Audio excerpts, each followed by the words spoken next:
E aí eu queria essa mudança de padrão, né? Porque eu não aguentava mais ver o Corinthians sofrer em todos os jogos fora de casa. Só que os técnicos retranqueiros foram embora e o Corinthians continua sofrendo fora de casa, continua jogando um futebol pequenininho. O DNA do Corinthians é sofrer, né? Cara, uma coisa impressionante. Não, mas desse jeito aí, esses times retranqueiros, sobretudo do Carille, não tomava esses apavoros que tomam em jogo. Não, e jogavam por uma bola, pelo menos. Esses últimos times não jogam por bola nenhuma. É isso aí mesmo. Cara, eu gostava desse time do Carille, assim, eu concordo com você, nem sou um cara fã de retranca, mas a retranca do Carille era do caralho, ganhava todos os jogos, aquele 1-0. Aquele primeiro turno de 2017. Aí, ele jogou 10 jogos, teve 10 jogos contra o Palmeiras, o cara ganha 9. O cara é um tem monstro. Isso também, né? Tem isso também. Não, ele tem um apelido que eu não posso falar aqui. Mas... mesmo? Você vai falar fora do ar pra mim. Marcou história. Eu tava acompanhando hoje, você que tá no noticiário, assim, acompanhando muito, tem Corinthians e Palmeiras domingo. O Corinthians e Palmeiras pode ser que não aconteça? O Ministério Público pediu o adiamento do jogo porque no mesmo dia, né, no domingo, 4 horas depois, e 4 horas depois não significa nada, né? Não significam nada, porque o jogo do Corinthians vai acabar às 6, às 6 horas os São Paulinos já estão indo para o Morumbi para o jogo das 8 ou 7h30, sei lá quando, não sei se é a diferença de 4 horas, 3 horas e meia, enfim. Mas São Paulo e Curitiba no Morumbi. Agora, não sei, vai ser duro se esse jogo for adiado arrumar data depois para esse jogo, porque o Corinthians já tem que pagar o jogo contra o Grêmio. Como se classificou na Sul-Americana, isso saiu esse hoje, jogo né? vai ficando cada vez mais difícil de acontecer, né? Um novo jogo entre Corinthians e algum time, no caso o Palmeiras. Tem que passar, de repente, o jogo do São Paulo jogou hoje, acabou de jogar, passa o jogo do São Paulo para segunda-feira. Enfim, eu acho que é melhor do que adiar. Tem a apresentação para a seleção, quer dizer, o Palmeiras na segunda já perderia jogador.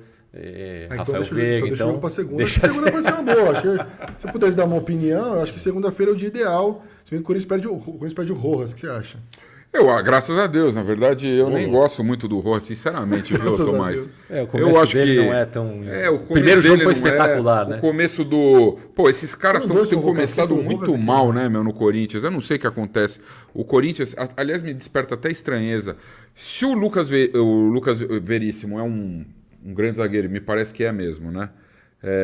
E o Rojas é um grande meia, me desperta estranheza eles virem para o Corinthians com essa gestão atual que os caras têm essa dificuldade de segurar, de ter uma gestão limpa, de fazer as coisas de maneira correta.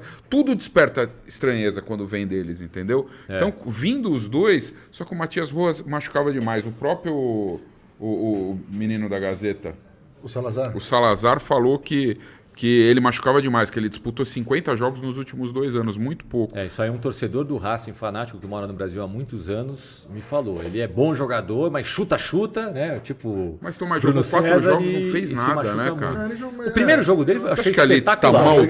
Depois ele se machucou e aí na volta ainda não apresentou nada E aquele papo de que, por exemplo, o Yuri Alberto, que eu critico tanto aqui, que ele não joga porque a bola não chega. Você concorda com isso? Não, eu acho que tem duas coisas. E o Matias Rojas também, a bola... É claro que os centroavantes do Corinthians, nesses últimos tempos, estão sofrendo. O Bocelli, por exemplo, eu não acho o Pelé da camisa 9, não acho um Marco Van Basten, mas eu acho que ele sofreu no Corinthians. A bola não chegava. Acho até que ele fez muito gol pelo período ali que ele jogou. Mas no caso do Yuri Alberto... ele não consegue segurar. As poucas que chegam, ele não segura. A gente estava falando do Guerreiro agora há pouco, né? O Fabrício estava assistindo o Guerreiro contra 2 jogadores do São Paulo. Assistindo o jogo do São Paulo, você torceu para quem? Eu torci pro Corinthians. Boa. O Guerreiro não joga nada faz uns 3, 4 anos, mas na hora de segurar os zagueiros do São Paulo hoje, ele mostrava com 50 anos mais eficiência do que o Alberto. Ele tinha um jogador a menos, o técnico deixou ele, quebrava, ele segurava os caras ali. O Guerreiro é um monstro, né? Agora, só uma coisinha sobre o Mano ainda. Tem uma coisa que me incomoda no Mano. Eu acho ele um bom treinador, especialmente para arrumar defesa. Fez um trabalho sensacional no Corinthians. Mas ele, quando ele era técnico do Corinthians, ele para mim era um projeto de Abel Ferreira. Chato. Eu não tenho nada contra o Abel, tá? Eu acho o Abel um técnico espetacular, mas ele é chato. Chorão. É uma característica dele. Chorão, reclama. O Mano, para mim, é padrão Abel, se não for pior. E todo jogo do Corinthians, eu me sentia meio constrangido. Porque dava impressão pro Mano que o Corinthians era prejudicado em todos os jogos pela arbitragem. Às vezes, claramente, até era favorecido e ele reclamava. Aí, quando ele sai do Corinthians, na primeira chance que ele tem de falar sobre um jogo do time dele, sobre a arbitragem num jogo do time dele contra o Corinthians, ele fala, contra o Corinthians, eu tava lá, eu sei bem o que é. Pô, se você sabe bem o que é, por que quando você trabalhava lá, você reclamava da arbitragem todo jogo? Então, ou você era mentiroso, ou você mentiu quando ou você foi um mentiroso contumaz durante 3 anos de Corinthians, que você reclamava da arbitragem todo jogo, ou você está mentindo agora, dizendo que você sabe como é o Corinthians. Então, eu tenho memória boa, essas coisas eu não esqueço, não. Então, pegou muito mal para mim e esse tipo de declaração fácil, sabe? No calor da derrota, e quando teu time perde, você quer jogar a culpa no árbitro, isso aí me incomoda demais. É que esses técnicos mais antigos, assim, acho que estão caindo em descrédito, né? Eu acho que, de repente, tem que começar a dar oportunidade para técnicos mais jovens, né? Teve o técnico do Água Santa, que me parece... Ele foi no Carpini, Donos da Bola, né? o Thiago Carpini. É. Ele me parece ser um grande treinador, mas existe uma dificuldade dos clubes em geral dar oportunidade para esses... Eu acho, e hoje tem muita choradeira também dos mais conservadores em relação aos estrangeiros. Eu acho ótimo que os estrangeiros venham para cá. Eu e o Júlio, a gente sempre fala isso no depois do jogo. Qualquer atividade humana é importante você ter um intercâmbio.